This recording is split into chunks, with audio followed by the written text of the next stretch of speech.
Camaradas, Zeidan no Arte 220 hoje.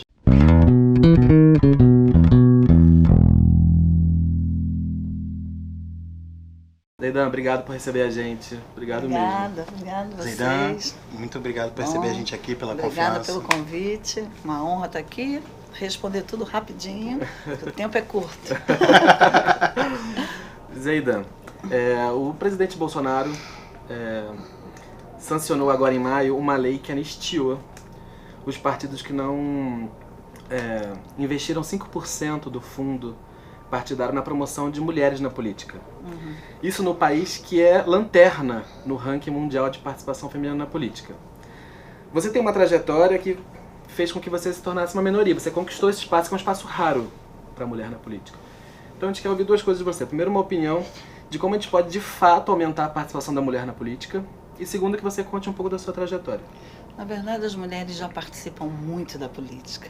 A questão é o espaço de poder, né? É um retrocesso isso que o presidente Bolsonaro faz, porque nós precisamos criar incentivos para que os partidos políticos possam estar dando ajuda, não só financeira, mas contribuição com formação, facilitando para que as mulheres possam estar participando e pleiteando cargos de poder, seja em que esfera, municipal, estadual ou federal. Então, para a mulher já é muito difícil, por conta da dupla jornada de trabalho, por ter os filhos, por viver numa sociedade machista que é sua que dita como sua responsabilidade de cuidar da casa, isso é ruim. Agora, as mulheres participam imensamente. Eu digo sempre que as meninas jovens estão se formando mais que os meninos. Você vê muitas meninas entrando na universidade, procurando formação, procurando curso técnico, e as mulheres estão ocupando esse espaço de fala e de voz. Mas ainda somos minoria no espaço de poder. Aqui na LERJ somos 70 deputados, aumentamos de 9 para 13. Foi um avanço.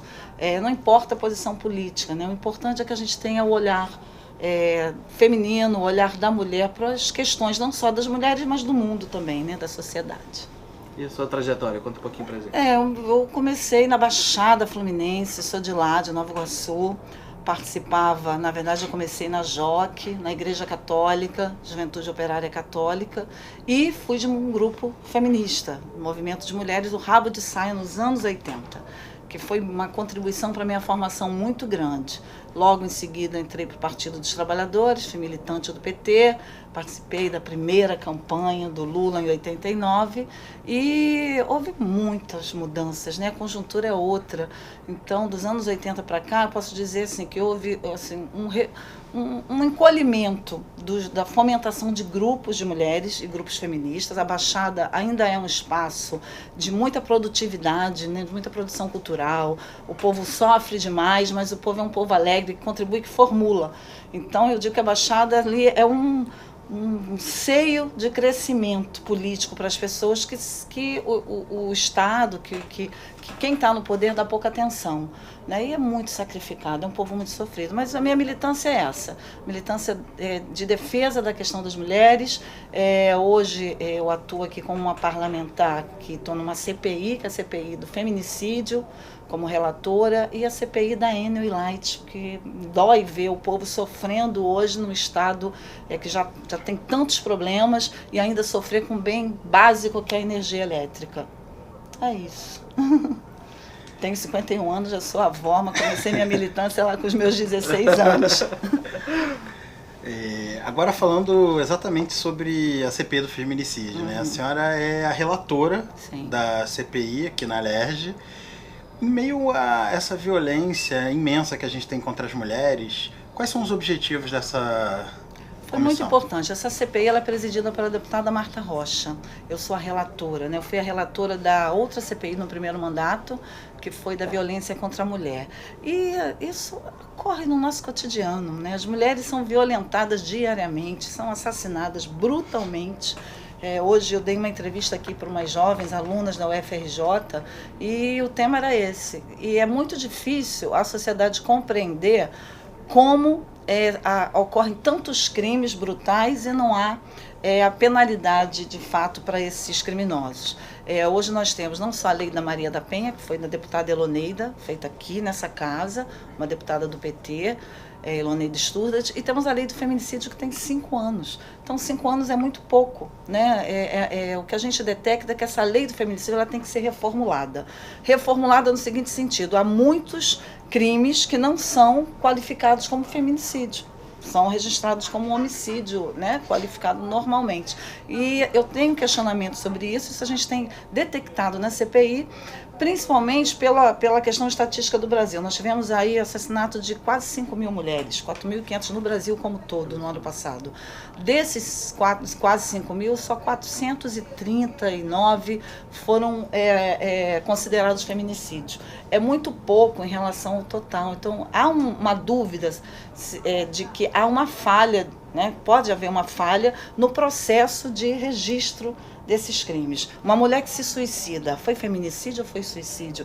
Quando essa mulher ela sofre violência, né, que nós conhecemos bem, dentro de casa, em que ela cai em depressão, que ela sofre humilhação, em que o marido a humilha, a trata mal, e ela vai entrando num quadro de síndrome do pânico a chegar a um suicídio. Esse suicídio foi uma violência, né? Do homem contra ela, por ser mulher ou não. O caso da Marielle Franco, não posso deixar de citar. Marielle Franco foi assassinada, uma vereadora, uma parlamentar no município do Rio de Janeiro. Outros homens, eu falo isso com muita tranquilidade, outros homens foram ameaçados, né, por questões políticas, mas não foram assassinados, nunca sofreram essa brutalidade. Ela foi assassinada porque ela é considerada pelos criminosos um alvo fácil, uma mulher negra, né, lésbica e que defendia causas de mulheres negras, né, que se reconheciam na luta dela. Então, é feminicídio ou não é feminicídio? Então, a gente tem que dar uma reformulada na lei, tem que considerar que os protocolos estão errados nesse processo de identificação da mulher e que tem que se criar uma rede, sabe, de programas para que a gente mude dentro da escola a conceituação de gênero, o respeito ao papel da mulher na sociedade, e as crianças precisam aprender isso, né, que a mulher, que ninguém é dono do corpo do outro só por ser mulher. Zeidan, na última legislatura você se destacou como uma das campeãs de proposições, né, de projetos e indicações aqui na LERJ. Uhum. Entre os 4 primeiros colocados, no universo de 70 deputados, a deputada mulher com mais proposições. Mas e nessa nova e fatídica composição de forças? Como você vem pautando assim a sua atuação? A gente está trabalhando mais ainda.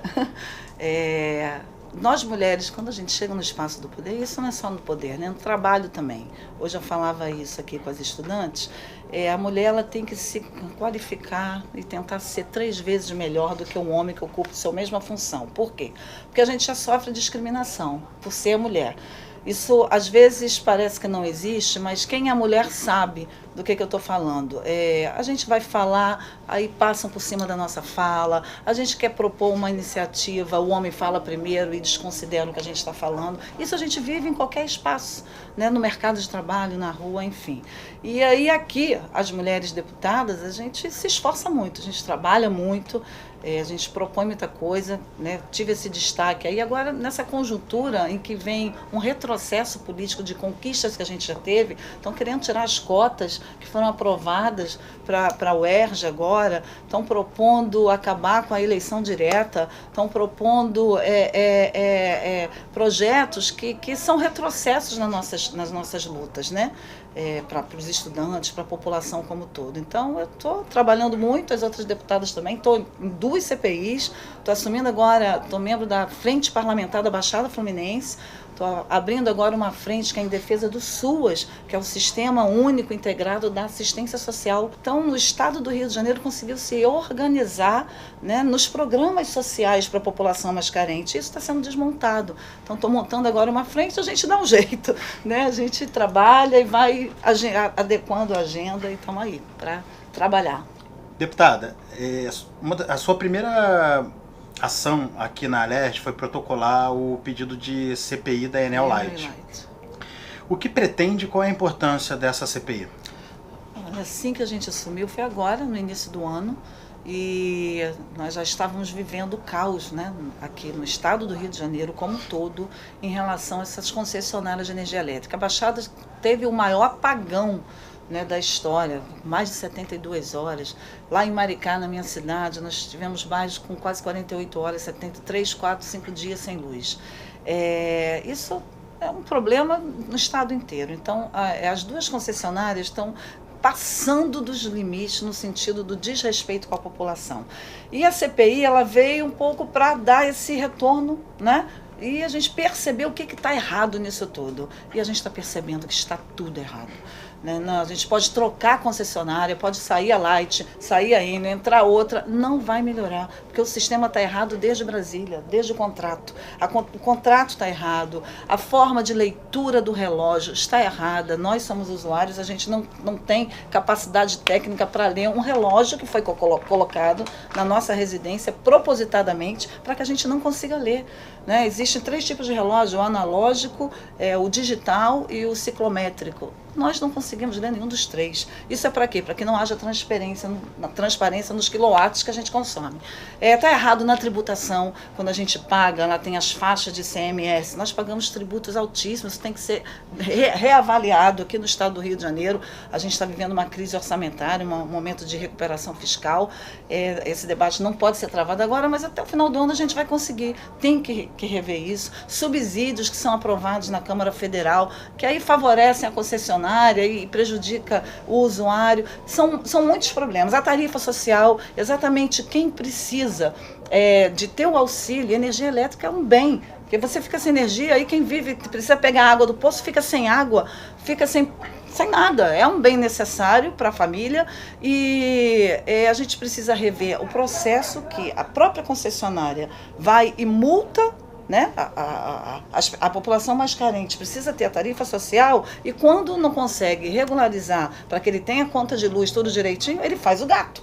E aí recebe o gato e muitas casas não têm o gato porque economiza energia e recebe a multa. Então é um descontrole porque tanto a Enel quanto a Light estabelecem os TOIs, que são esses processos de multa para irregularidades. A gente é contra a irregularidade, só que eles multam, eles fazem com que a pessoa assine aquilo sem uma perícia, o processo é todo irregular, o usuário ele tem que acompanhar o relógio, ele tem que ter um técnico, tem que ter um advogado, e é tudo feito irregularmente. Essa multa já é acoplada à sua conta, sabe? Então, essa CPI vai nos levar a um relatório final, ou de cassação dessas 2 contratos, mas mais do que isso, não é só cassar o contrato, é rever todo o processo que a gente tem que criar, inclusive de fiscalização das concessionárias de energia que tiver no estado do Rio de Janeiro. A Light já está há muitos anos, a gente precisa criar conselhos populares, como a gente tem os conselhos, com participação do poder público, com a participação do movimento da sociedade civil, para que a gente fiscalize de fato, como agência do Estado, com a ANEEL, funcionando, porque não está funcionando, essas 2 concessionárias aqui, as próximas se vierem. Zeidan, a gente compartilha de uma grande admiração pelo ex-presidente Lula. Hoje um preso político, né? Um preso político há mais de 1 ano em Curitiba, numa solitária, no cárcere, inclusive a mando do hoje ministro da Justiça. Sim. O que eu queria te pedir é para você deixar uma mensagem sobre a urgência da gente continuar lutando por Lula livre. Lula é um preso político. A gente sabe bem, é uma vergonha o que acontece nesse país, onde um ministro que colocou o Lula, né, num cárcere, privou o presidente Lula da sua liberdade, vira ministro do principal concorrente dele num pleito eleitoral. Isso não existe, isso é uma antiética, é vergonhoso. Uma aberração. Né? É fora de qualquer contexto de qualquer país. Não é à toa que o presidente Lula tem a solidariedade de muitos estadistas, né, do mundo inteiro, né, fora dos artistas, fora de lideranças políticas. O presidente Lula fez uma mudança de inclusão social, e isso é inegável. O Brasil era respeitado no mundo inteiro. É Lula livre, né? A gente desconsidera e a gente vê um poder judiciário hoje nesse país agindo com parcialidade, com partidarismo. Tem posição partidária, a gente viu no julgamento do Moro e no julgamento do Lula, o Lula responde a tudo, e foi preso sem provas. Hoje, uma delação, se eu falar que você roubou, você vai ser preso e pronto, é minha palavra que vale, sem provas. Você não prende ninguém sem provas em país nenhum do mundo, não existe isso. Você tem que provar o que a pessoa fez. E todas as alegações são alegações que estão caindo, né? As alegações do Moro, ele desconsiderou várias provas que inocentariam o presidente Lula. Então é uma vergonha. Então estamos aí na luta, na resistência, porque pela campanha do Lula Livre, mas não só pelo Lula Livre, mas pela recuperação de todas as conquistas que nós tivemos nesse país. Então eu tenho muita esperança de que uma semente foi plantada no coração do povo brasileiro, que é conquistamos direitos que não queremos perder. É isso. Vamos. Zeidan, a gente vai agora para o nosso tradicional bate-bola. Você deixa a gente tensa, mas vamos. Não, calma. Esse é o cara a cara com Lenin.